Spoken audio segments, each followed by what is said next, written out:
네, 안녕하세요. 해커스 한국사 능력 검정 시험 2주 합격 기본편 안지영입니다. 이제 우리가 고대 시대를 좀 마무리해보면서 기출문제로 정리를 해보는 시간을 가져보도록 하겠습니다. 이전에 많은 주제들을 배웠는데 이 고구려, 백제, 신라, 가야, 통일신라, 그리고 발해에 이르기까지 그리고 문화유산이나 경제, 사회 모습까지 여러 가지 기출 주제로 살펴봤습니다. 이 기출 주제가 적절하게 반영된 이 주제들이 다 반영된 실제 기출문제들로 마무리 문제를 구성을 해봤습니다. 하나씩 한번 풀어보도록 할게요.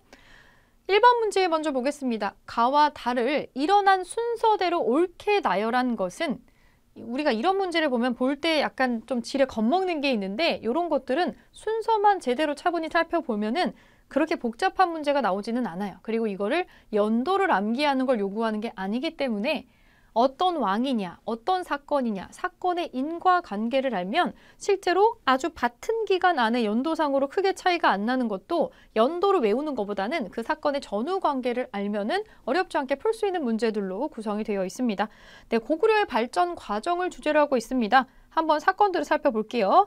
가나다로 구성이 되어 있는데 영락이라는 연호를 사용했다. 이런 연호를 사용한 거, 이 고구려의 전성기를 시작한 왕이죠. 광개토대왕입니다. 광개토대왕. 그럼 이거는 광개토대왕이라고 여러분도 여기다가 메모를 해놓으시면 좀 편하겠죠. 광개토대왕 시기로 먼저 체크를 해보겠습니다. 자, 두 번째, 나를 한번 보겠습니다. 태학을 설립을 했다. 태학, 일종의 국립대학이면서 앞으로 고구려를 이끌어갈 인재들을 육성하고 양성하는 게 되겠죠. 고구려가 이런 걸 언제 했냐면 한번 크게 휘청거렸던 적이 있었는데 그것을 잘 수습하면서 기반을 다졌던 왕이 있습니다. 소수림 왕이었죠. 아버지인 고국 원왕이 원통하게 전쟁 중에 죽은 고국 원왕이 백제 근초고왕의 공격을 받아서 왕이 죽는다라고 하는 건 나라를 휘청거리게 할 만한 굉장한 사건인데 아버지가 죽는 걸 직접 목격을 했어요. 그 장면을 목격을 해서 굉장히 충격을 받았을 텐데도 지금 고구려가 다시 일어나려면 이런 거에 흔들리고 있을 때가 아니고 차분히 뭔가를 다져놔야겠다라고 생각을 해서 고구려가 고대 국가로서의 기틀을 갖추는 데 필요한 모든 것들을 바로 이 소수림 왕이 진행을 시키게 됩니다. 불교를 수용하고 율령을 반포하고 그리고 태학을 세워서 고구려를 이끌어 나갈 브레인들을 양성을 했죠. 이거는 소수림 왕입니다. 달을 보겠습니다. 평양으로 천도를 했다라고 나와 있습니다. 고구려가 이사를 크게 두 번 가죠. 주몽이 졸본에 도읍을 하고 그 아들인 유리왕이 국내성으로 이동을 하고 그리고 광개토대왕의 아들인 장수왕이 남진 정책을 하느라고 또 한 번 내려갑니다. 평양성으로 내려가죠. 평양천도를 하는 거는 광개토대왕의 아들인 장수왕 때 하는 일입니다. 장수왕 때 하는 일인데 순차적으로 이제 보이시죠? 순서대로는 소수림왕이 먼저 나와야 됩니다. 이렇게 소수림왕이 기틀을 갖춰놓고 나서 이 베이스에 힘을 입어서 전성기를 이룩한 사람이 바로 광개토대왕이고 이 광개토대왕의 아들이 장수왕이기 때문에 순서상으로는 나, 가, 다를 찾아볼 수가 있겠죠. 나가다 3번으로 정답을 찾아보겠습니다. 1번의 정답은 3번입니다. 3번. 2번 보겠습니다. 61회 최근 기출이 나오네요. 다음 일기의 소재가 된 절에서 볼 수 있는 문화유산으로 옳은 것은 오늘은 가족과 함께 경상북도 경주에 갔대요. 경주라면 머릿속에 어느 시대겠구나. 이제 떠오르는 게 있을 겁니다. 경주 토함산에 있는 절에 다녀왔다. 8세기 중엽에 김대성이라는 사람이 조성했다고 전해지는 이 절을 둘러보면서 부처의 나라를 이루려고 노력했던 신라 사람들의 마음을 잘 느낄 수가 있었다. 특히 유네스코 세계문화유산으로 지정된 이곳에서 신라의 불교 문화를 배울 수 있어서 뿌듯했다라고 나오고 청운교, 백운교라고 하는 이 절의 일부의 모습이 찍혀서 나오고 있습니다. 네, 이 사찰은 불국사가 되겠습니다. 자, 불국사에서 볼 수 있는 거 어렵지 않게 고를 수가 있죠.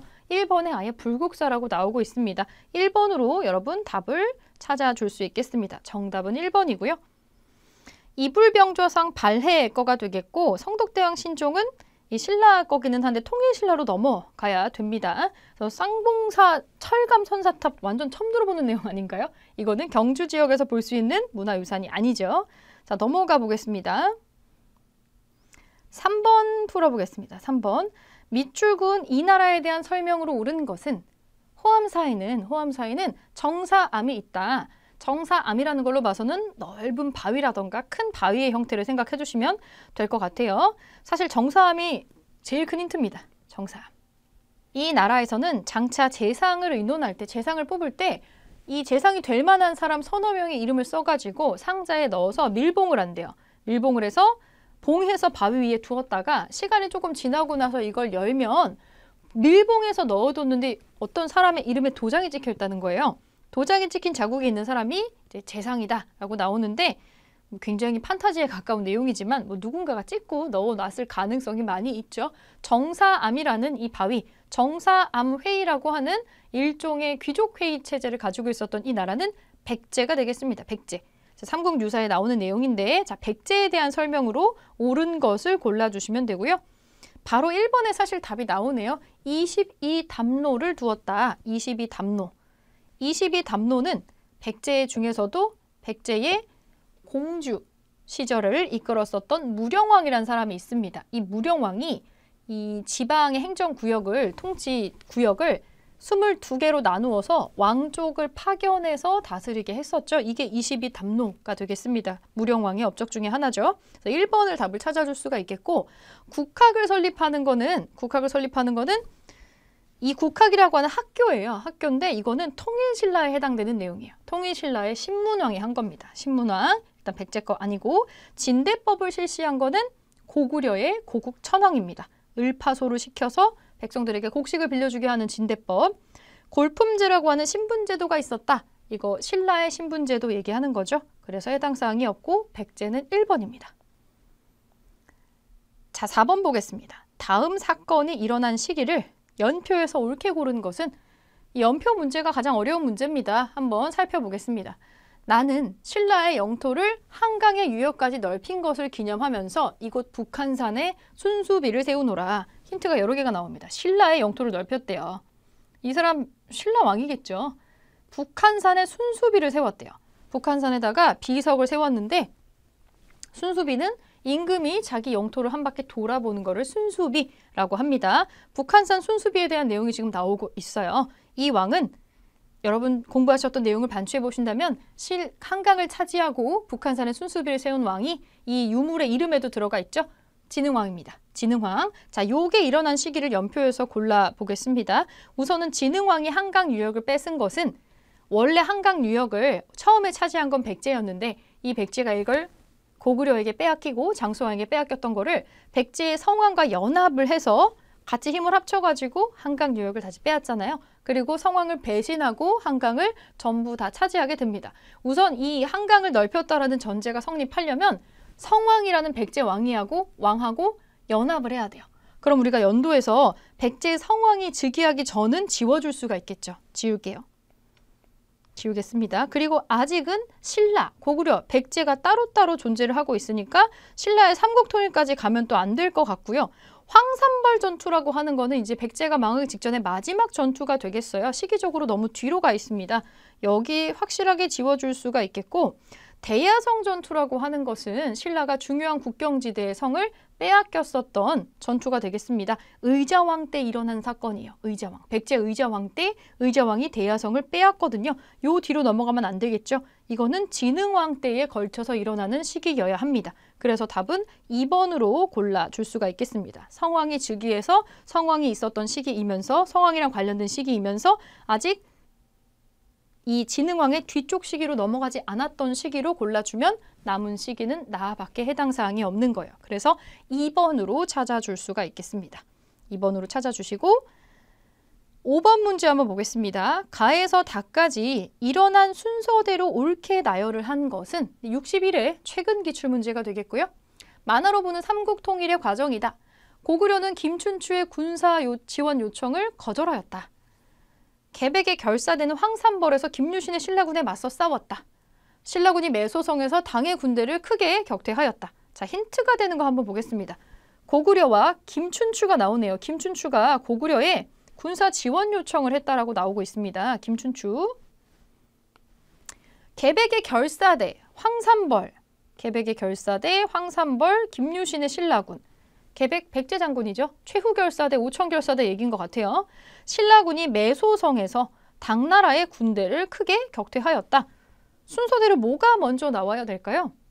자, 우리는 신라의 김춘추가 왜 고구려에 군사 지원을 요청하는지 먼저 알아볼 필요가 있는데, 군사 지원을 요청한다는 건 뭔가 전쟁에 대비한다라는 뜻이잖아요. 그래서 원래 이제 백제하고 싸우기 위해서 이러고 했던 건데, 백제 의자왕이 대야성이라고 하는 신라의 매우 중요한 국경지대의 성을 빼앗습니다. 사실 대야성뿐만이 아니고 의제왕 때 한 40개 정도의 성을 빼앗기게 되거든요. 여기에 어떤 위기의식을 느끼고 구원을 요청하러 백제가 아닌 다른 나라로 갔어야만 했어요. 예전에 신라는 내물왕 때 광개토 대왕에게 SOS를 요청을 해서 5만 명의 군대를 도움받았던 적이 있어요. 왜구를 물리치기 위해서.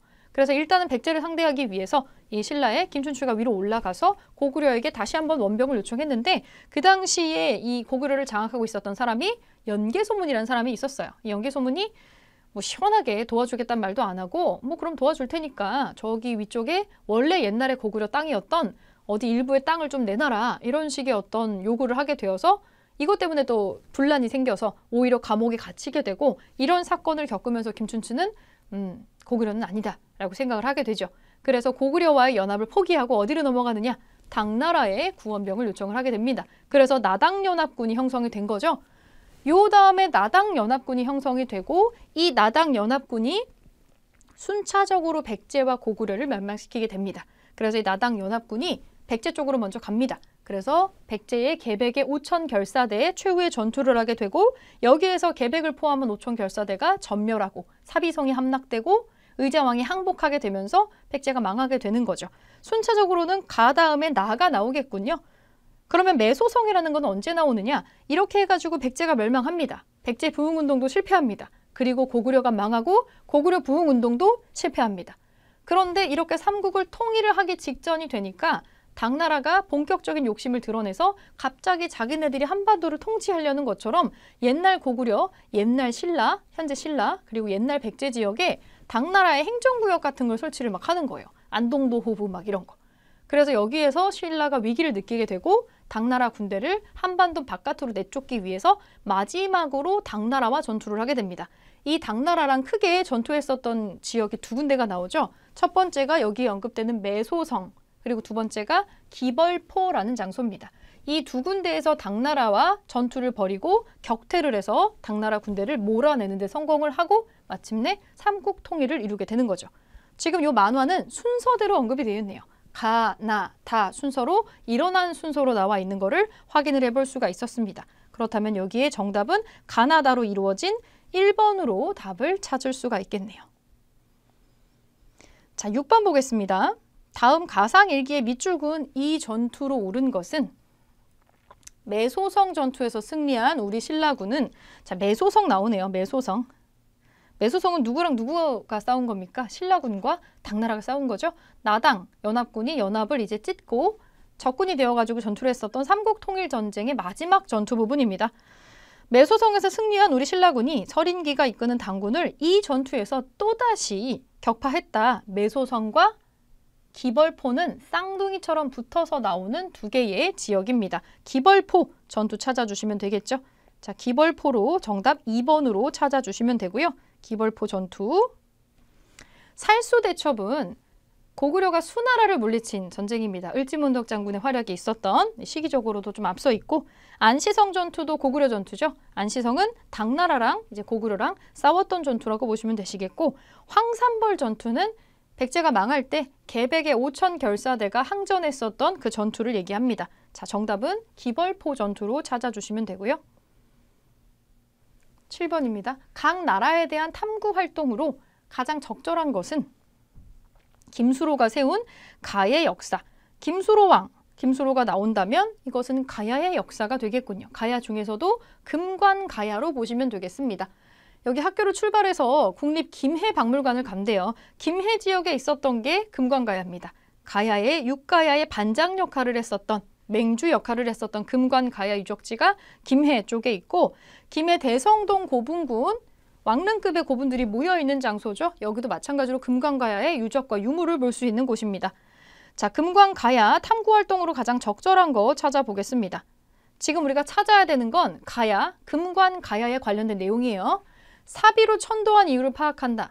사비, 오늘날의 부여죠. 사비 지역으로 도성을 도읍지를 바꾼 거는 금관가야가 아니고 백제랑 관련된 얘기입니다. 한성, 옹진, 사비로 백제가 도읍지를 옮긴 게 있었죠. 이거 금관가야가 아니고 백제에 언급된 내용이에요. 우산국을 복속한 과정을 살펴본다. 우산국, 울릉도죠. 신라장군 이사부를 보내서 우산국을 정벌을 하게 하죠. 우산국 복속. 이사부는 신라의 장군이니 이거는 신라에 해당하는 얘기입니다. 청해진을 설치한 목적을 조사한다. 청해진 하면 바로 떠오르는 완도의 청해진 장보고 장군이 있죠. 신라와 관련된 사람이네요. 이것도 아니네요. 구지가에 나오는 건국신화를 분석한다. 이게 가야와 관련된 내용이 되겠죠. 구지가 내용 떠오르실지 모르겠어요. 가야의 건국신화입니다. 이 촌장들이 모여가지고 이 구지가, 구지봉이라고 부르는 언덕을 돌면서 구지가를 불렀다고 하죠. 거부가 거부가 머리를 내어라. 머리를 내지 않으면 구워서 먹으리 라고 하는 다소 협박에 가까운 이런 노래를 했더니 하늘에서 뭐가 내려와서 이 금빛 상자가 내려왔다라고 돼 있죠. 자줏빛 무슨 헝겊대기를 타고 내려와서 금빛 상자가 있었는데 그걸 열어보니까 금빛에 또 알이 6개가 있었다. 그 알을 제일 먼저 깨고 나온 사람을 왕으로 삼았는데 그 사람이 바로 김수로 왕이라고 되어 있습니다. 자, 구지가에 나오는 내용 살펴보는 게 적절한 탐구 활동이 되겠죠. 그래서 정답은 4번으로 찾아주시면 되겠고요. 8번 보겠습니다. 다음 다큐멘터리에서 볼 수 있는 장면으로 가장 적절한 것은 해동성국이라 불렸던 이 표현이 나오면 발해입니다. 발해. 그쵸? 발해, 대조영 또 힌트가 나오고 있네요. 자, 그러면 발해에 대한 다큐멘터리에 나오는 장면으로 제일 적절한 거 육진을 개척하는 김종서 장군. 이거는 조선시대 세종시기로 넘어가야 됩니다. 사군 육진 개척에 관련된 내용이죠. 처인성에서 싸우는 김윤후. 용인의 처인성에서 싸움이 나는 거는 고려시대 몽골과의 항전과 나오는 내용입니다. 이거 아니죠. 당의 등주를 공격하는 장문휴. 네, 요게 발해의 역사하고 관련된 부분입니다. 답은 3번이고 정족산성에서 교전하는 양헌수 장군. 이거는 조선시대에 나오는 이 병인양요와 관련된 얘기가 되겠죠. 병인양요, 양헌수 장군 얘기 나오는 거 아실 겁니다. 그래서 조선시대 전쟁에 관련된 내용이기 때문에 이것도 아닙니다. 정답은 3번으로 찾아주시면 되겠고 9번 넘겨서 살펴보겠습니다. 밑줄 그은 국가에 대한 설명으로 옳은 것은 3점짜리네요. 궁예는 국가의 수도를 철원으로 옮기고 새로운 도성을 지었습니다. 이 도성터는 현재 비무장지대, 여러분 들어보셨죠? DMZ. DMZ 안에 있습니다. 남북의 협력으로 철원의 도성터 발굴에 진전이 있기를 기대합니다. 궁예가 언급이 돼 있고요. 궁예. 그리고 국가의 수도를 옮겼다라고 나옵니다. 궁예는 후고구려를 세웠던 사람이고 후고구려에서 수도를 옮기면서 송악에서 개성 지역에서 이 철원으로 수도를 옮기면서 마진에서 태봉으로 나라 이름을 또 한번 바꾸는 그런 모양새를 보여주고 있습니다. 네, 후고구려에 대한 설명으로 옳은 거 골라볼게요. 독서 상품가를 실시한 거는 후고구려하고 관련이 없습니다. 이거는 통일신라의 원성왕이 하는 겁니다. 독서 상품가. 지방에 12목을 설치하였다. 이거는 고려시대로 넘어가야 됩니다. 고려시대의 성종이라고 하는 사람이 하는 겁니다. 네, 정치기구로 광평성을 두었다. 일단 답은 이건데 약간 여러분들 헷갈릴 수 있어요. 우선 체크하고 국경지역에 천리장성을 쌓았다. 네, 천리장성을 쌓는 거는 고구려하고 고려에 해당되는 내용이 되겠습니다. 고구려가 당나라를 막기 위해서 천리장성을 한번 쌓았었고 영계소문이 이걸 주도했었죠. 고려에서도 거란과 여진을 막기 위해서 천리장성을 한번 쌓았던 기록이 있습니다. 그래서 고구려하고 고려에 해당되는 내용이었고 이 후고구려의 정치기구로 광평성이라는 게 존재를 했어요. 이게 되게 낯선 내용이기 때문에 이게 어렵다기보다 머릿속에 잘 안 들어올 뿐이에요. 요거는 후고구려의 정치기구 특징으로 하나를 외워주시면 됩니다. 주로 이런 선지로 거의 똑같이 나온다라고 보시면 돼요. 네, 후고구려의 특징. 그리고 이런 문제는 이게 후고구려라는 것만 알면 나머지가 너무 다른 얘기였기 때문에 여러분들이 골라내실 수가 있습니다. 네, 9번이 조금 어려운 문제였네요. 자, 10번 보겠습니다. 밑줄 그은 나에 해당하는 인물로 옳은 것은 오래전 신라는 당과 함께 백제를 멸망시켰다. 나는 이제 이곳 완산주에 도읍해서 의자왕의 억울함을 풀겠다. 의자왕 백제의 마지막 왕이죠. 그러니까 뭔가 멸망한 백제를 이어가겠다라는 느낌으로 뭔가 얘기를 하고 있습니다. 완산주의 도읍을 정해서 국가를 세우겠다라는 거죠. 백제를 계승한 이 사람 후백제를 세운 사람이고요. 완산주는 오늘날의 전주 지역입니다. 전라도 일대의 핵심 지역이죠. 이 사람은 견훤이 되겠습니다. 견훤.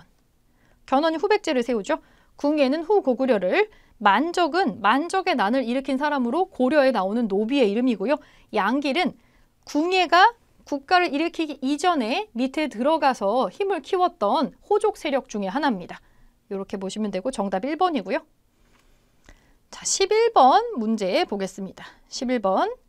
가와 나 사이 시기에 있었던 사실로 옳은 것은 이거 3점짜리로 나오네요.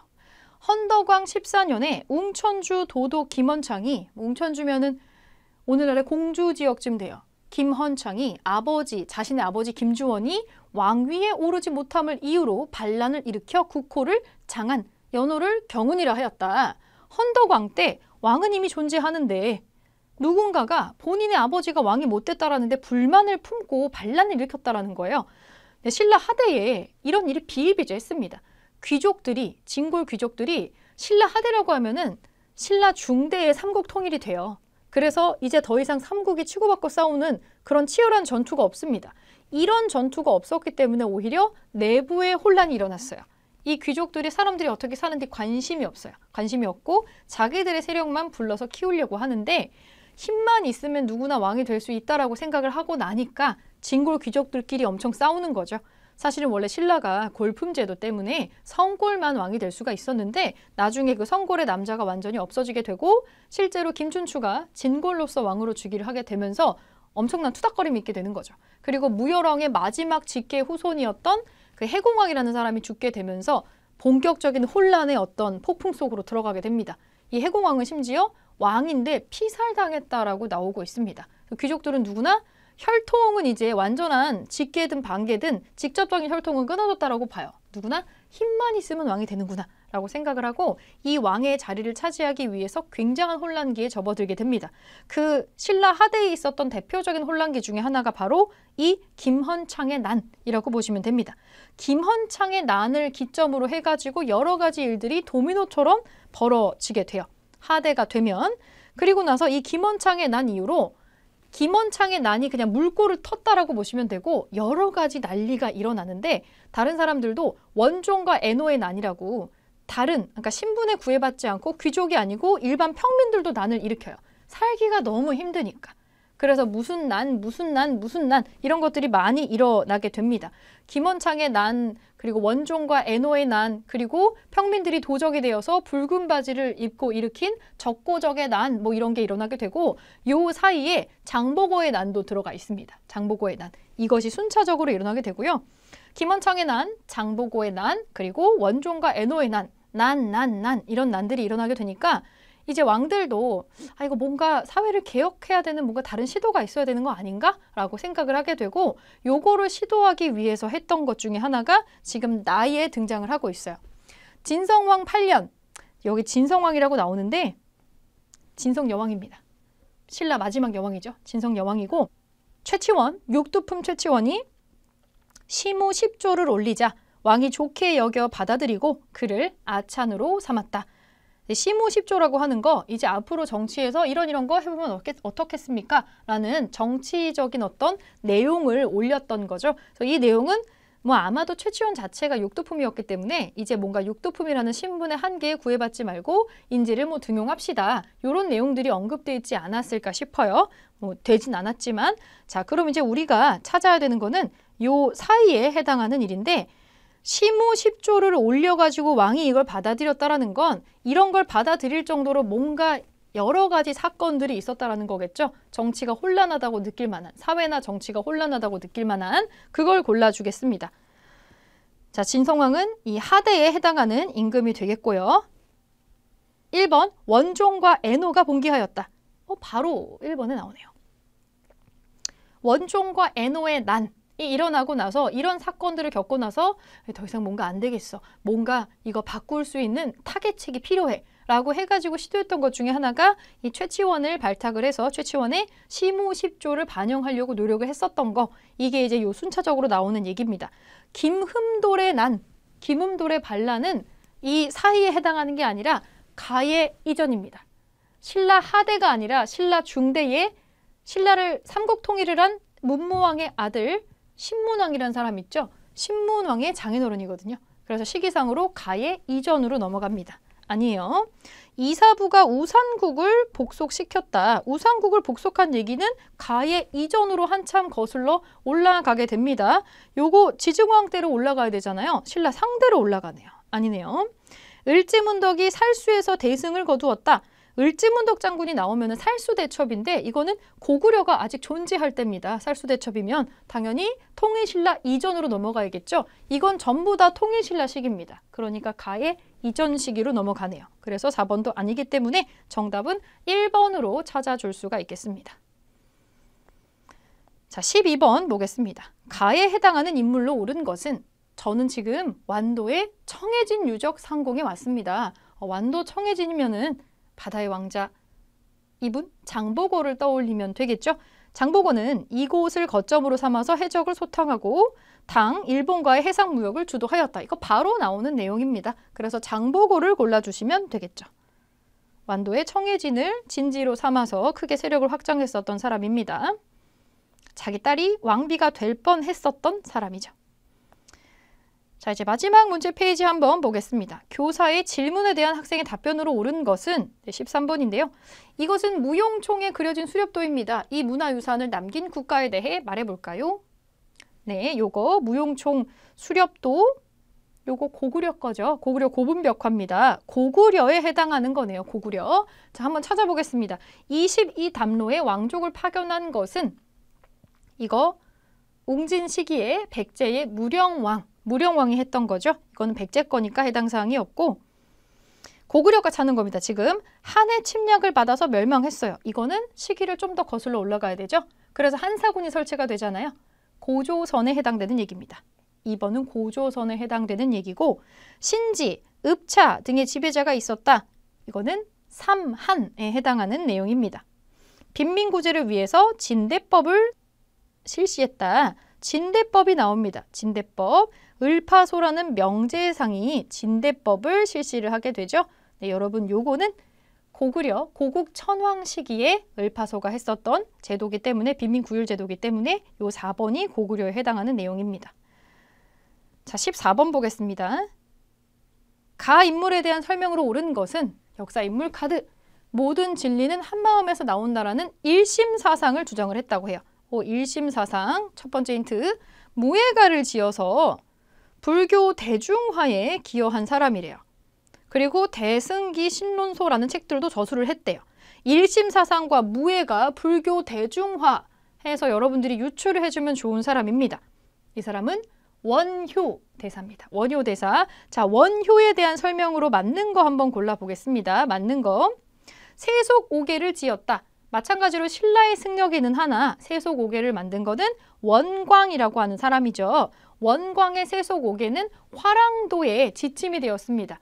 임전무태, 살생유택 뭐 이런 것들이 들어가 있는 거죠. 신문 화쟁론을 저술하였다. 요게 이 화쟁사상이라고 하는 거 요게 이제 우리가 찾아야 되는 원효 대사의 중요한 업적 중에 하나거든요. 요게 좀 헷갈리시면 나머지가 확실하게 오답이면 되겠죠. 수선사 결사를 제창하였다. 이거는 진울이라고 하는 고려시대의 승려가 하는 겁니다. 진울. 영주 부석사를 건립하였다. 이거는 원효하고 친구이기도 했었던 귀족 출신의 의상대사가 하는 거니까 화엄사상의 의상대사 이것도 해당 사항 없습니다. 네, 원효 2번으로 정답 체크할게요. 네, 15번 보겠습니다. 다음 퀴즈의 정답으로 옳은 것은 제시된 힌트를 종합해서 알 수 있는 문화유산은 뭘까요? 라고 지금 나오고 있습니다. 이 힌트를 종합해서 찾는 건데 국보에 지정되어 있습니다. 경주의 불국사 3층 석탑, 석가탑 내부에서 발견이 됐고요. 현존하는 세계에서 가장 오래된 목판 인쇄물이 여기 안에 들어가 있었다라고 되어 있습니다. 이 인쇄물은 무구정광 대다란이경이었죠. 네, 정답 4번으로 찾을 수 있겠습니다. 이 석가탑 해체해서 보수하는 과정에서 무구정광 대다란히 경이 나왔다라고 했었죠. 팔만대장경은 불국사가 아니고 이제 고려시대로 넘어가야 됩니다. 요거는 이 팔만대장경 현재에는 해인사에 보관이 되어 있고요. 이 몽골의 침략을 부처님의 힘으로 물리치기를 바라는 마음으로 만들었던 거고, 왕호 천축국전은 요거는 해초라는 스님이 승려가 천축국과 그 주변 국가 인도를 포함한 그 지역을 여행하고 쓴 여행 기행문에 가까운 겁니다. 직지심체 요절은 이거는 금속 활자와 관련된 거고, 요거도 고려시대로 넘어가죠. 청주 흥덕사에서 간행이 됐다라고 하는. 그래서 정답은 4번으로 찾아주시면 되고요. 자, 최근 기출로 16번 문제 보겠습니다. 가에 들어갈 문화유산으로 이번에는 옳지 않은 것을 고르는 문제입니다. 여러분들 요것도 헷갈리시면 안 돼요. 요거를 간과했다가 반대 답안을 선택하는 경우도 있으니까. 자, 문화유산으로 옳지 않은 거 한번 찾아볼게요. 삼국시대 문화유산 알아보기. 문화유산을 통해 삼국시대 문화적인 특징을 파악할 수가 있다. 그러면 삼국시대 문화유산이 여기에 다 포함이 돼야 되네요. 신라의 금관총에 금관이 있고, 여기 서산용현이 이 마의 열의 삼존상은 백제의 미소라고 전해지는 백제 문화유산이죠. 근데 가에 해당할 수가 없는 거를 골라주면 되겠습니다. 1번은 금동 연가 7년명 열의 입상인데 이거 고구려 거였죠? 삼국시대에 해당합니다. 요건 괜찮아요. 이거는 아니네요. 논산의 관촉사에 석조 미륵보살 입상. 약간 개성적인 페이스죠. 은진미륵이라고도 불리는 이 엄청난 이 입상이 있습니다. 이 석조 입상이 있는데 한 18m 정도 돼요. 되게 커요. 그리고 아주 개성적인 얼굴. 이런 커다란 대형 불상을 집중적으로 만들었었던 시기는 고려시대 초반입니다. 호족들이 주로 이런 걸 만들죠. 요거 아닙니다.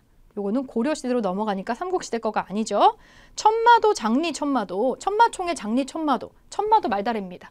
요거 신라 거잖아요. 요거는 삼국시대에 해당하고, 장군총 고구려 무덤입니다. 요거 삼국시대에 해당합니다. 삼국시대가 아닌 것은 2번으로 우리가 찾아줄 수가 있겠습니다.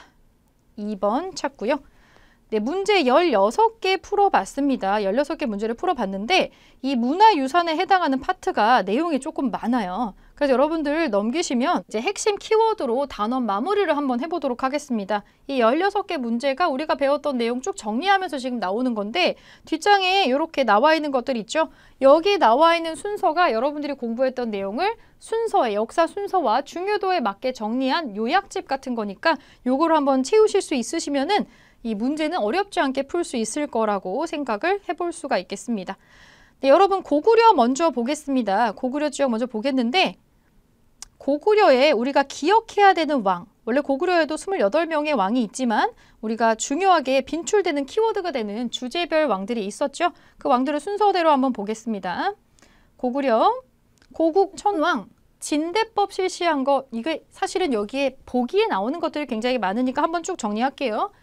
을파소를 등용하고 빈민구휼제도인 진대법을 실시합니다. 그리고 고국원왕, 원통하게 죽었다, 보통 이렇게 많이 암기하죠. 근초거왕에 맞서 싸우다가 전사했기 때문에. 그리고 소수림왕이 휘청거리는 고구려를 다져서 끌고 가서 불교도 수용하고 율량도 반포하고 고구려를 이끌어갈 브레인을 태학이라고 하는 학교에서 육성을 하게 됩니다. 태학을 설립하죠.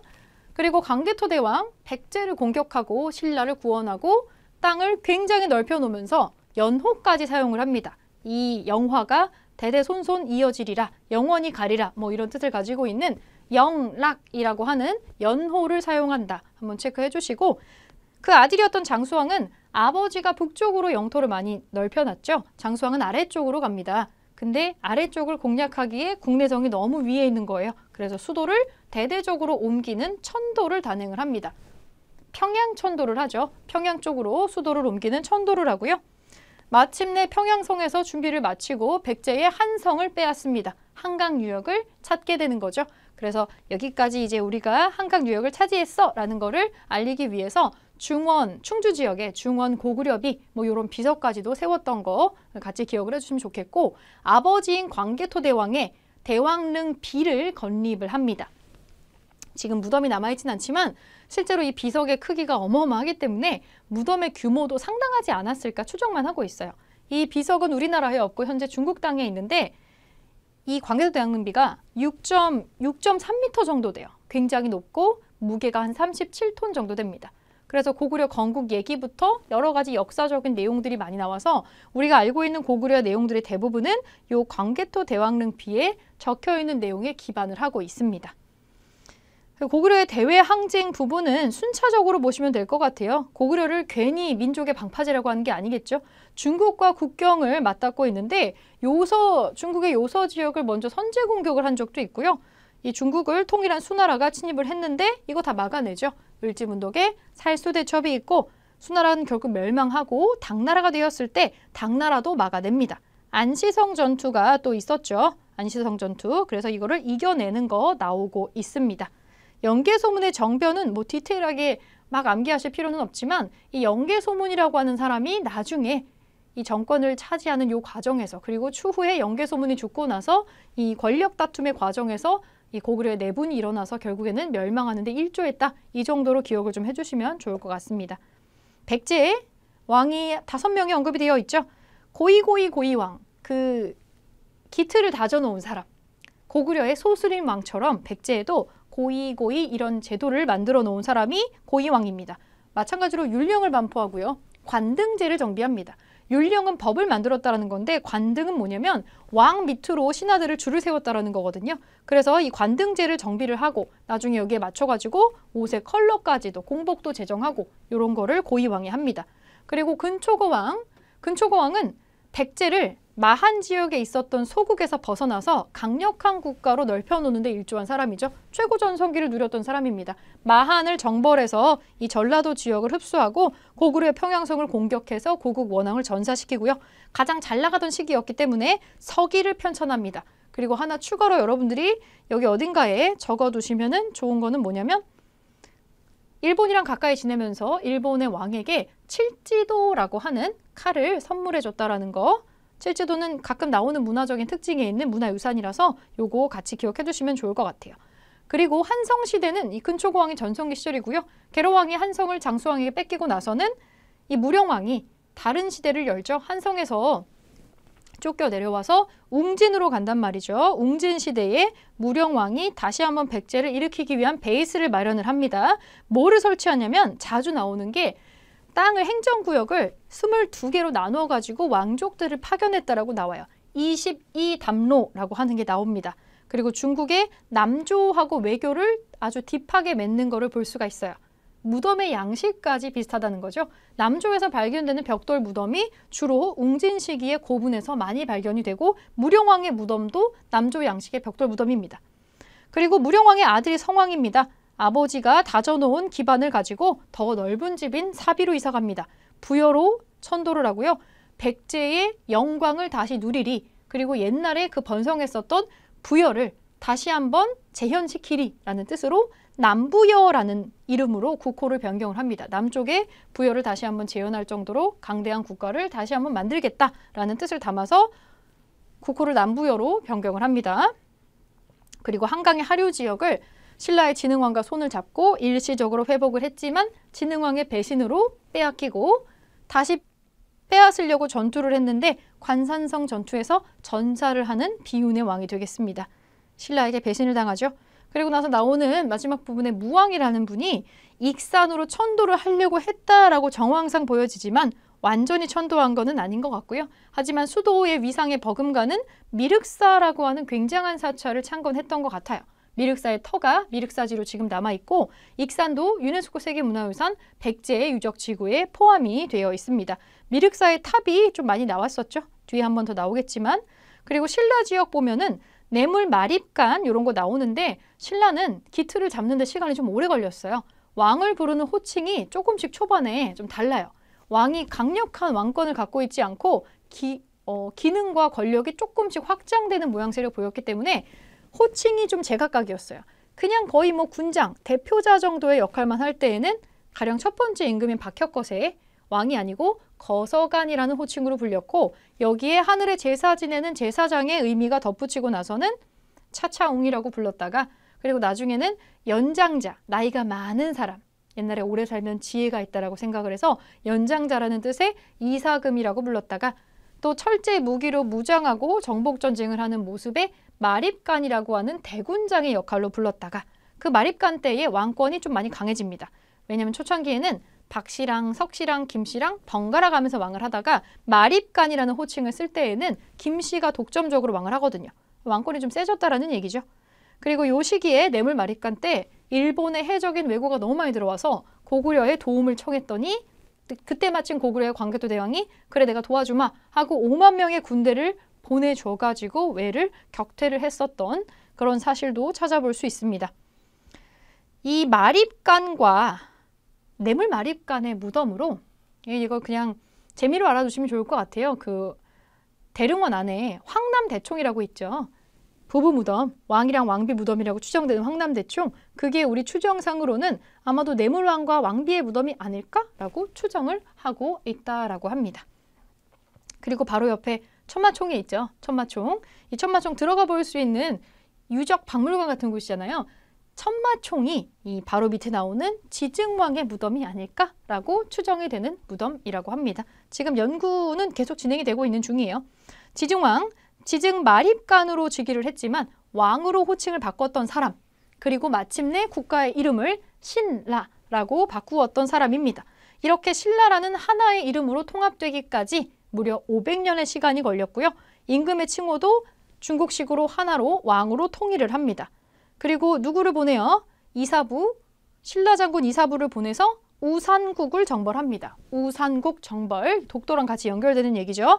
그리고 이제 이 지증왕 때 우경을 장려해가지고 농업의 생산력이 많이 늘어나요. 그러면 이제 생산력이 올라가면서 여러 가지 물건들이 많이 생산이 됐겠죠. 시장이 또 활발하게 생성이 되어서 경주에 동시라는 시장이 있었고 그 동시를 감독하는 동시전이라고 하는 게 설치가 됐었어요. 이게 은근히 선지에 많이 나와요. 동시와 동시전이 나오면 이거 신라 지증왕 때 얘기구나. 요거 아시면 된다는 거죠. 그리고 밑에 법흥왕, 불법 또는 법을 흥하게 했었던 사람, 병부를 설치하고요. 상대등이라고 하는 귀족의 대표를 또 설치를 하고 그러니까 제도를 만들어 놓는 거죠. 법을 반포하고 공복을 제정하고 불교를 공인합니다. 2차 돈의 순교를 통해서. 그리고 금관 가야를 정복합니다. 병부를 설치하고 그걸로 말미암아 금관 가야까지 정복을 하는 게 나오고요. 연호까지 사용할 정도로 탄탄하게 신라를 다져놓는 사람이다. 이렇게 보시면 되겠고, 이제 이 법흥왕이 다져놓은 기반에서 진흥왕이 날개를 펴게 됩니다. 진흥시키는 거죠. 진흥대제라고도 합니다. 이 진흥왕은 마침내 한강을 빼앗고 동쪽 구석에 치우쳐져 있었던 신라를 굉장히 크게 키우면서 대가야도 정복을 하면서 영토를 가장 큰 크기로 확장을 하게 되고요. 북한산에 순수비 세우죠. 북한산 진흥왕 순수비가 있고 화랑도라고 하는 집단을 국가적으로 개편을 하고요. 가장 잘 나갈 때잖아요. 그래서 우리 가장 잘 나가는 모습으로 역사서를 한번 만들어 보자. 그래서 신라의 역사를 정리한 국사라고 하는 역사책을 편찬하게 됩니다. 거칠부를 시켜서 국사를 만들었는데 전해지지는 않고 있어요. 자, 삼국을 통일하는 과정, 신라는 신라에서 끝나는 게 아니라 여러 가지가 들어가잖아요. 삼국 통일, 전쟁을 통해서 통일신라로 넘어가는 게 있습니다. 혼자서 한 건 아니에요. 나당 동맹을 해서 백제 멸망, 백제 부흥운동 했는데 요것도 다 물리치고 고구려가 그 다음에 멸망하고 고구려 부흥운동도 했는데 어쨌든 고구려 부흥도 실패. 그리고 나서는 이 당나라하고 전투를 하고 당군을 한반도에서 다 몰아내는 두 번의 큰 전쟁을 거쳐서 매소성 기벌포 마침내 삼국을 통일을 하게 되는 거죠. 이 이후부터는 우리가 통일신라라고 부르게 됩니다. 네, 신라 마무리하고 그 사이에 또 가야를 빼놓을 수는 없겠죠. 비록 고대 국가로 성장하지는 못했지만 가야는 크게 두 가지로 봐서 기억을 해주면 될 것 같습니다. 금관가야하고 대가야 특징을 봐주시면 될 것 같고요. 이 금관가야는 수로왕이, 김수로왕이 김해 지역에서 건국을 합니다. 이 초반에 전기 가야 연맹을 주도했었던 가야 중에서 가장 강력한 나라였다라고 기억해 주시면 될 것 같고요. 비록 신라 법흥왕의 공격으로 멸망은 했지만 근데 사실 법흥왕이 공격하고 나서 멸망은 했지만 이전에 여러 가지 위기를 좀 겪고 있었습니다. 요 이전에 고구려 광개토 대왕이 신라에 쳐들어왔었던 적군 일본 해적을 물리친다라는 명분으로 신라의 군대를 구원병을 5만 명을 보냈는데 이 왜구가 하필이면 가야 땅으로 도망을 친 거죠. 금관가야 땅으로 도망을 쳐서 이들을 추격하는 과정에서 전투가 금관가야 지역에서 있었고 여기에 여파를 상당하게 받아서 금관가야가 요 사건을 필두로 좀 많이 쇠약해지게 돼요. 그러니까 본인들 전쟁도 아닌데 고래 싸움에 좀 새우등이 터진 격이라고 할 수가 있겠죠. 물론 이때는 이 광개토대왕의 군대의 목적이 가야 정벌이 아니었기 때문에 이때 멸망하진 않았지만 신라 법흥왕이 공격을 해가지고 나중에 망하게 됩니다. 그때에 흡수가 되게 되고요. 요때 금관가야가 힘이 많이 약해져서 전기가야 연맹이 깨집니다. 그리고 후발주자로 나중에 나오는 게 대가야라고 보시면 될 것 같아요. 특히 금관가야 같은 경우는 김해라는 지역의 명칭에서 알 수 있듯이 저거 쇠금김자 쓰거든요. 쇠의 바다. 라는 뜻입니다. 쇠를 생산하고 쇠를 수출하는 바다의 의미를 지명 이름이 이미 가지고 있습니다. 자, 풍부한 철 생산을 바탕으로 낭랑과 외라고 하는 국가에 철을 수출했고 이 유물도 철제 갑옷이라던가 덩이쇠 같은 게 많이 발견이 되고 있습니다. 이런 게 나오는 게 김해 지역에 제일 큰 고분군이 있어요. 대성동 고분군이 있고 철제 갑옷이 유물로 많이 나오고 있습니다. 그리고 금관가야가 쇠퇴하고 나서 나중에 대가야가 두 번째 반장으로 등장을 하게 되는데 수로왕의 동생으로 알려진 이진아시왕이 고령 지역에서 건국을 합니다. 후기 가야 연맹의 맹주 역할을 하고요. 이 친구들도 신라 진흥왕, 신라의 공격을 받아서 흡수가 되는데 유적과 유물로는 이 고령 지역에 지산동이라고 하는 커다란 고분군들이 모여있는 데가 있습니다. 고분이 모여있는 지역이 있고 마찬가지로 철제 무구들이 다량이 출토가 되고 있어요. 한 가지 특징적이라면 금동관이 나온다라는 거 생각해 주시면 될 것 같고요. 금관가야가 망했을 때 금관가야의 마지막 왕, 그 왕족들이 신라에 흡수가 됩니다. 이때 이 왕족들이 진골 귀족으로 신라에 들어가게 됩니다. 이 신라 금관가야의 마지막 왕족의 후손이 김유신이 되겠습니다. 요거도 하나 알고 계시면 좋을 것 같고요. 자, 통일신라와 발해. 이제 삼국시대가 끝나고 나면 그 뒤에 신라를 통일신라라고 부르죠. 그리고 그 위쪽에 지역에 비어 있었던 지역이 고구려가 멸망하고 약 30년 정도 지나는 시점에 고구려 유민들을 데리고 대조영이라는 분이 발해라는 국가를 건국을 하게 되죠. 네, 통일신라 주요 왕의 업적을 한번 보겠습니다. 삼국통일하는 문무대왕이 있습니다. 죽어서 동해에 신라를 지키는 용이 되겠다라고 했었던 문무대왕이 있고 이 문무왕의 아들이 바로 신문왕인데 아버지의 대업을 이어받아서 안정화시키는 데 주력했었던 사람이에요. 이제 갑자기 영토가 엄청 넓어지고 갑자기 사람들이 되게 많아졌잖아요. 체제를 세 가지로 굴러갔었던 체제를 하나로 합칠 필요가 있었기 때문에 할 일이 매우 많았던 사람입니다. 그리고 이런 걸 하기 위해서는 이들 모두 위에 군림할 필요가 있었겠죠. 왕권을 강력하게 만드는 여러 가지 정책을 시행을 했었던 사람인데 그러려면 사사건건 이제 시비를 걸고 사사건건 이제 월권을 하는 이 진골 귀족들의 세력을 눌러줄 필요가 있었습니다. 그래서 이 본보기로 본인의 장인어른이자 강력한 진골 귀족이었던 김흠돌이라는 사람이 있어요. 이 김흠돌이 난을 일으킵니다. 김흠돌의 난을 이제 숙청에 가까운 방식으로 진압을 하게 되면서 왕권이 훅 하고 올라가게 되고 그리고 이제 귀족들의 경제적인 기반이었던 노급, 노동력까지 가져갈 수 있었던 노급을 폐지하고 일종의 월급의 개념으로 관료전을 지급을 합니다. 노동력은 징발하지 마. 너네 여기에서 세금을 걷는 수조권만 가져가렴. 이렇게 정리를 하는 거죠. 그리고 땅이 넓어졌으니까 행정구역 개편해야겠죠. 구주, 오소경으로 나누고 당연히 군대도 정비해야겠죠. 고구려랑 백제 사람들도 군대에 편입을 해야 되니까. 그래서 구서당 10정이라고 하는 군대 시스템도 정비하고 이제 고구려 백제 신라가 한 그릇 안에 들어가 있으니까 이 한 그릇을 잘 버무리는 인재를 육성을 해야 됩니다. 국학이라고 하는 인재 육성하는 대학을 또 세우게 됩니다.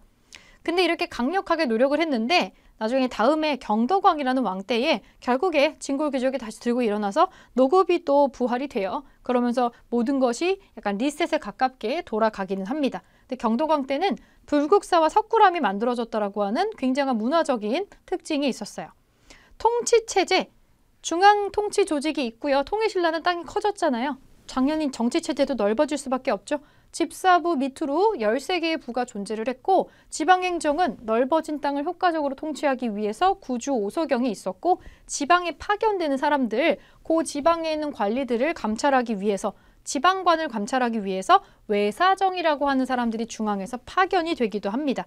그리고 혹시라도 반란을 일으킬 수 있으니까 뭐 일종의 인질제도라고도 할 수 있는 상수리 제도라는 게 운영이 됐어요. 그래서 이 사람들을 주기적으로 그 지역의 출신들 중에서 이름난 진골 귀족을 한 명을 올려가지고 서울의 수도에 일정 부분 머물게 하는 그런 상수리 제도를 운영을 했습니다.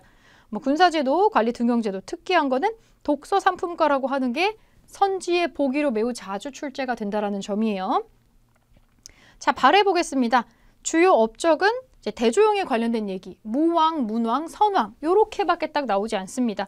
대조영은 동모산에서 발해를 건국했었던 건국시조가 되겠고, 무왕은 아예 그냥 연호의 무라고 나오잖아요. 무예할 때 그 무예요. 그래서 대당 강경책, 당나라의 강경한 정책을 하는, 그래서 장문휴라는 분을 시켜서 당나라의 등주를 공격했었던 여기 12번에 장문휴라고 들어가면 되겠죠. 그 밑에 이어받은 문왕은 여기 문이라는 글자가 들어가는 걸 보니까 무왕보다는 어떤 전쟁보다는 다른 것으로 국가를 융성시키려고 했었던 사람이다 라고 볼 수가 있겠습니다. 여기도 마찬가지로 연호는 쓰고 있고요. 체제 정비를 합니다. 삼성육부를 정비하는데 당나라 제도를 모방했지만 발해만이 가지고 있는 특수한 특징이 여기에 들어가 있었다라는 특징을 가지고 있습니다. 그래서 여러 가지 특징이 있고 마지막에 선왕이 나오는데 고구려의 옛날 땅 대부분을 회복해요. 발해가 고구려를 계승한다라는 걸 내보이고 있었기 때문에 이거는 상당히 중요한 특징입니다. 그리고 중국으로부터 이 너무나 번성했었던 이 발해가 저기 바다 건너 동쪽에 아주 융성한 나라가 있다라는 뜻으로 해동 성국이라는 칭호로 불리게 됩니다. 해동성국. 통치체제에 방금 위에 언급됐었던 중앙정치조직으로 삼성육부가 있었고 발해의 최대 영토 되게 넓어요. 땅이 엄청 넓어서 행정구역 조금만 가지고는 다 다스릴 수도 없거든요. 그래서 지금 오경의 주요 위치에 5개의 수도를 설치를 하고 15부 62주라는 어마어마한 숫자의 행정구역으로 나뉘어 있는 거 확인을 해볼 수가 있습니다. 그리고 우리가 발해를 고구려를 이어받았다라고 되게 중요하게 얘기를 많이 하는 게 일본이랑 교류할 때 일본에 보낸 국서에다가 고려라는 호칭을 써요. 그리고 고려의 왕이다라는 호칭도 나오고 우리랑 문화가 유사한 거죠. 고구려에 있었던 온돌장치가 발해 유적에서도 나온다던가 지붕에 장식하는 장식, 침이라고 하는 장식의 모양새가 상당히 유사하다던가 여러 가지 특징을 한 번에 살펴볼 수가 있었습니다. 네, 발해의 문화 여러분들 여기까지 정리를 좀 해주시고 그러면 통일신라가 영원히 유지되지가 않았어요. 결국에는 또다시 혼란기가 찾아오게 되고 여러 가지로 분화를 하게 되는 그런 모습을 보이게 되는데 후삼국 시대라고 하는 삼국시대가 한 번 더 오게 되죠. 통일신라 말기에는 정신이 없습니다. 진골 귀족끼리 계속 싸우면서 김원창의 난, 장보고의 난, 원종과 애노의 난, 적고적의 난, 붉은 바지를 입은 일종의 민초들이 이 도적이 된 케이스인 거죠. 이런 난리로 정신이 없고요. 주로 이제 진성여왕 때 일입니다. 호족 세력들이 각 지역에서 제각각 성장을 막 하게 되고 육도품이라고 하는 차별받는 계층이 있었죠. 육도품이 개혁을 추구하고 이들의 사상적인 기반으로 선종이나 풍수 지리설 같은 게 등장을 하고요. 자, 후삼국 시대로 다시 찢어집니다. 견원이 옛날에 그 백제의 기반 지역이었던 전주에서 후백제를 세우고요. 후고구려, 궁예는 신라의 왕족입니다. 뭐 왕자 출신이죠. 신라의 왕자로서 송악, 개성에다가 고구려를 계승한다는 후고구려를 개국을 하게 됩니다. 건국을 하게 되고 국호를 좀 여러 번 바꿔요. 후고구려에서 마진이라고 한번 바꿨고 그 다음에 태봉이라고 또 바꾸게 되죠. 이 궁예 밑에 있었던 사람이 바로 훗날 고려를 세우는 왕건이 되겠습니다. 고대의 경제와 사회는 비슷하면서 조금씩 다른 부분이 있었는데 우선 남북국 시대부터 좀 보면은 통일신라에 토지 제도가 이런 게 있었어요. 관료전을 지급하고 노급을 폐지했던 게 있었고 정전이라고 하는 걸 지급을 합니다. 16번의 정전. 그 백성들의 기반을 만들어주는 정전이라고 하는 토지를 지급을 하고요. 뭐 나중에 결국에는 노급이 다시 부활이 되면서 귀족들의 세력이 다시 올라가긴 합니다만 귀족의 세력을 누르고 왕권을 강화시키기 위해서 토지 제도를 여러 번 건드렸다라는 거 보시면 될 것 같아요. 그리고 백성들에게 제때에 세금을 잘 걷기 위해서 요거를 조사를 꼼꼼하게 했는데 그게 유물로 나왔죠. 신라의 촌락문서라는 게 있어요. 촌락문서라는 게 있는데 흔히 민정문서라고 부르기도 합니다. 촌주가 매년 조사를 하고 3년마다 작성하는 건데 요게 그 일본의 정창원이라고 일본 황실 창고가 있어요. 거기에 아주 오래된 고서를 포장하고 있었던 포장지로 이 민정문서가 활용이 되고 있었어요. 촌락문서가. 그래서 그 존재가 세상에 드러나게 됩니다. 통일신라는 상당히 글로벌한 어떤 무역 체제를 가지고 있어서 대외 무역이 아주 활발했고 당항성 그리고 울산항, 아라비아 상인들까지 오가는 글로벌한 국제 무역의 모습을 보여주고 있습니다. 발해는 땅이 넓었던 만큼 독특한 어떤 특산물들이 있었는데 솔빈부라고 하는 지역에서 말이 아주 품질이 좋고 튼튼한 말이 나오는 걸로 유명했다라고 나오고 있고 이 지역에서는 안 가는 무역로가 없었다 그러죠.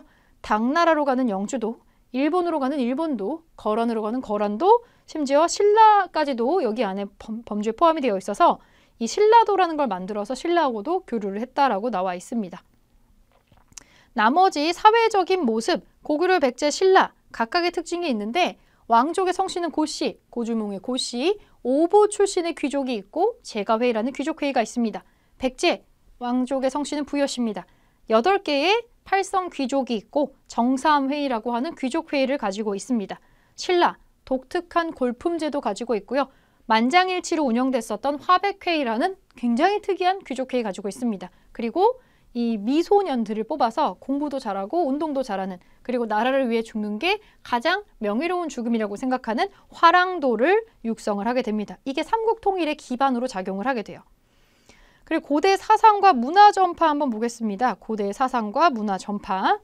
불교와 유교와 일종의 유학이죠. 도교로 나눠볼 수가 있는데 불교 문제는 여러 명의 승려들이 나오기 때문에 이걸 또 나중에 고려시대랑 많이 섞어요. 한 번에 좀 보시는 게 좋을 것 같고 원효대사가 있습니다. 일심사상, 불교의 대중화, 노래 만들어서 이렇게 얘기하게 하죠. 그리고 연불만 외우면 나무, 아비타불, 관세음보살 이것만 하면은 누구나 다 극락에 갈 수가 있다. 이런 거를 좀 했었고요. 불교를 쉽게 접근하게 하기 위해서 여러 가지 활동을 했다라는 거 찾아보시면 될 것 같아요. 여러 가지 연구서들 많이 저술을 했고 원효와 같이 같은 시대 활동했었던 의상대사는 화엄사상이라는 거를 믿었어요. 화엄사상을 제창을 하고 해동 화엄종을 개창했었던 사람이고 관음신앙을 강조했고 아주 유명한 영주의 부석사라는 사찰이 있죠. 여기를 만들었다라는 걸로 유명합니다.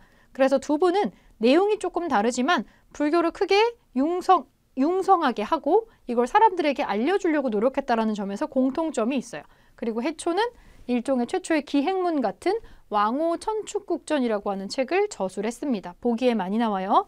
자, 유교 교육기관 나라마다 있었습니다. 고구려는 태학이 있었습니다. 수도에 태학이 있었고 소수림왕이 만들었죠. 그리고 장수왕 때 지방에다가 경당을 만들어서 글 쓰는 거하고 활 쏘는 거 같이 가르칩니다. 백제는 이 유교 경전에 통달한 사람들을 오경박사라고 불러주면서 우대했어요. 그리고 의박사, 역박사처럼 전문 지식을 가지고 있는 사람들이 있었고 추가해준다면 물건을 만드는 장인도 박사라고 불렀습니다. 기와를 만드는 사람을 와박사라고 했고요. 탑 만드는 기술자를 노반박사라고 했습니다. 장인을 우대하는 문화가 있었다라는 거죠. 그리고 신라에 임신서기석이라는 요만한 이 비석이 있어요. 2명의 아주 똘똘한 화랑이 야 우리 몇 년 안에 무슨 공부해가지고 뭐뭐뭐 하는 거야. 유교 경전 다 떼는 거야. 라는 거 서로 약속한 아주 귀여운 약속이 써있는 임신년에 서로 서기, 약속한 돌이라고 하는 임신서기석을 통해서 당시에 공부했던 청년들 사이에서 유교 경전을 공부를 하는 거가 대대적으로 이제 유행을 하고 있었음을 보여주고 있죠. 그래서 국학이라고 하는 학교도 설치가 되고요. 독서삼품과라고 하는 게 실시가 되죠. 원송왕이 독서삼품과를 실시를 해서 경전 읽고 해독하는 능력을 이제 반영을 하는 그런 제도가 있었습니다. 그리고 통일신라 유학자들 나오는데 원효의 아들인 설총이 한자의 음과 훈을 한글말처럼 쓸 수 있게 우리말의 어순에 맞춰가지고 쓸 수 있게 하는 이두를 정리한 게 있고 화왕계라고 하는 책을 또 글을 저술한 게 있습니다. 그리고 최치원, 육두품 출신의 가장 이름을 날린 사람이라고 할 수가 있겠죠. 그래서 이분은 아예 당나라에서도 격황소서라고 하는 경문으로 상당히 문피를 떨쳤던 사람이고 여러 가지 책들을 저술하면서 전설처럼 남은 사람이에요. 결국 능력을 인정받고 쓰임이 되지는 못했지만 도교 사상이 나오는 거 산신령, 선녀, 그리고 불로장생 이런 거가 바로 도교에 해당하는 겁니다. 귀족들 사이에서 유행할 수밖에 없지 않을까요? 이렇게 나 돈 많고 이렇게 잘 먹고 잘 살고 있어요. 이거 영원히 누리고 싶지 않을까요? 안 죽고 싶겠죠. 그래서 귀족들은 불로장생에 관심이 많습니다. 그래서 도교에 깊이 빠지게 되죠. 도교가 그런 식으로 들어와서 활발하게 유포가 되고요. 문화유산으로는 강서대묘의 사신도 동서남북 지키는 사신이 있잖아요. 이것도 도교적인 거고, 백제 금동대학로 이것도 도교적인 내용 들어가 있고요. 거기 막 신선들 그려져 있거든요. 산수 이런 거 막 나오고, 그리고 백제의 산수무늬 벽돌 같은 것도 도교적인 거라고 보시면 되겠습니다. 사상과 전파의 내용 좀 많은데 시대별로 구별할 수 있게 여러분들이 보시면 될 것 같고, 이 고대의 문화 중에서 문화유산 요거는 이미지가 조금 작지만 여러분들이 이 부분은 이 시험 보기 전에 약간 기억이 안 난다 싶으면 한번 보시면서 이름이랑 일치를 좀 시켜주시면 될 것 같아요. 고구려에서 제일 많이 나오는 거 지금 탑은 전해지지 않고요. 금동 연가 7년명 열애 입상이라고 하는 거, 요만한 크기의 고구려 불상, 뒤쪽에 명문 때문에 유명하다고 했었죠. 그리고 백제의 익산 미륵사지 석탑, 연대를 알 수 있는 가장 오래된 석탑, 백제 거, 백제 석탑 중에서 일부가 파손되어 있는 거, 부여의 정림사지에 있는 5층 석탑이고요. 이거는 백제의 서산 용현이라는 곳에 있는 절벽에 조각된 거, 그래서 마예불이죠. 마예 열애 삼존상이 있습니다. 백제의 미소. 신라의 경주 분황사 모전석탑이 있어요. 벽돌을 흉내내서 깎아서 만든 모전석탑이 있고 가장 오래된 신라의 석탑 중에 하나입니다. 그리고 통일신라 시기에 불국사의 석가탑이 있고 3층 석탑이 있고 가문사지 동서에 탑이 또 2개가 있습니다. 석탑이 있고요. 발해 지역에 영광탑이라고 나와요. 발해, 이거는 우리나라 쪽에 있는 거 아닙니다. 영광탑, 요거 형태가 약간 뭔가 헷갈릴 수가 있는데, 모전석탑 같은 걸로 헷갈릴 수가 있는데, 발해 지역권 요거 딱 한 개 나오니까 이미지하고 이름을 좀 기억하면 좋겠죠. 그냥 이거는 붙여서 외우세요. 발해의 영광, 발해의 영광을, 이런 식으로 발해 영광탑을 외우셔도 됩니다. 그리고 불상, 경주 배동의 이 3존 입상이 보기에 헷갈리게 하려고 많이 나오는 경우가 있으니까 요것도 한번 봐주시고, 이거 어느 나라 건지는 모르지만 공통적으로 삼국시대라고 보는 방가사유상 있습니다. 금동 미륵보살 방가사유상, 요것도 한번 봐주시면 좋을 것 같아요. 사위의 방에 있는 거. 그리고 경주 하면은 뭐니 해도 석굴암의 본존부를 빼놓을 수가 없을 것 같고, 발해의 이불병좌상도 보기에 자주 나오는 것 중에 하나다라고 보시면 되겠습니다. 요 이미지는 눈에 익을 때까지 자주자주 보는 수밖에 따로 정도는 없어요. 그래서 내가 완전히 모른다기보다 이거 어디서 봤는데 라고 눈에 익혀두는 게 가장 중요합니다. 왜냐하면 이미지는 거의 동일하게 나오기 때문에. 그래서 문화유산은 시험 보기 전에 한번 모아가지고 한번 꼼꼼하게 자주자주 들여다보는 거를 추천을 좀 드리고요. 고대 파트는 좀 시대가 나라가 여러 개가 섞여 있어서 좀 방대한 분량이 있습니다. 그래서 조금 뒤에 원래 제가 이 퀴즈 문제는 안 푸는데 요거 한번 정리 한번 해보시라고 요쪽 뒤쪽에 빈칸 문제도 한번 풀어봤고요. 고대는 여기에서 마무리하고요. 이제 다음 시간부터는 고려 시대, 본격적인 중세 시대로 넘어가서 이 중세 고려에 대한 내용을 살펴보도록 하겠습니다. 네, 오늘은 여기까지 하겠습니다.